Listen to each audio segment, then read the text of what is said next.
হঠাৎ তোর চান করতে এসেছিল, চান করে এসে এবার কি হয়েছে আজকে দিন আমরা বাড়িতে ছিলাম। হ্যাঁ, কি শুনলে? শুনছি দিঘু ডুবে গেছিল, ওটা ডুবে গেছিল, ধরতে গেছিল যে ও ডুবে গেছে, যে ও তখন পারেনি, যখন ছেড়ে দিয়েছে ও ভাসতে ভাসতে সে মাথায় তুলিয়ে কটা বাচ্চা আছে? তিনটে, দুটো মেয়ে একটা ছেলে। তুই লাভ দিতে ধান করছিল? হ্যাঁ, 1 লাখ নিয়ে বেঁচে গেছে। একদম কি যে লাঠিটা চলে গেছে সেটার নাম কি? যেমন পাপিয়া মন্ডল, বয়স কত? বয়স 8 বছর 9 বছর। যে বেঁচে গেছে তার নাম কি? তার নাম প্রিয়াঙ্কা মন্ডল, বাড়ি কোথায়? বাড়ি বাজার পাড়া। ধান পাওয়ার জন্য এসেছিল? পুজো দেওয়ার জন্য আসে না, ঘরকে পুজো দেবে না, মা তো আসে না, মায়ের পুজো দিত। ধান করতে এসেছিল? স্নান করতে। তার নাম? আমার নাম সত্যনারায়ণ মন্ডল, দাদু। দাদু।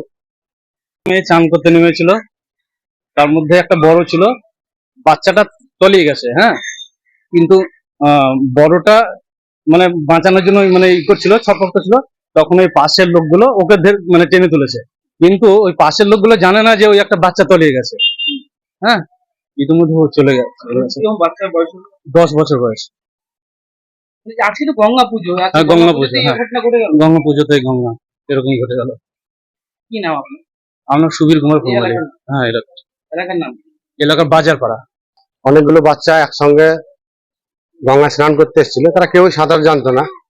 তার ভিতরে 2জন বোন, ওর বাবার নাম পার্থ, বাচ্চাগুলোর নাম জানি না হয়তো।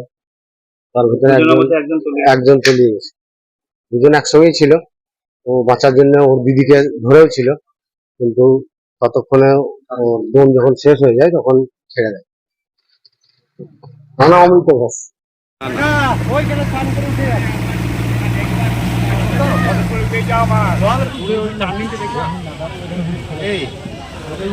টার্নিং মুখটা দেখে না, টার্নিং মুখটা খুব গভীর এই তো সর এই চলে গেছে।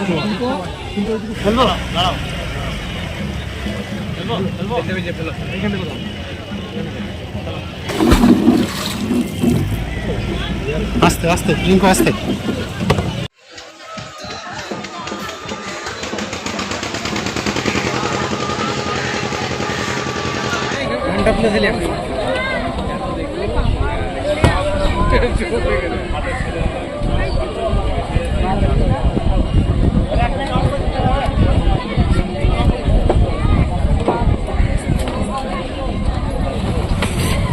না, বড়টাকে দুবার চাপাইতে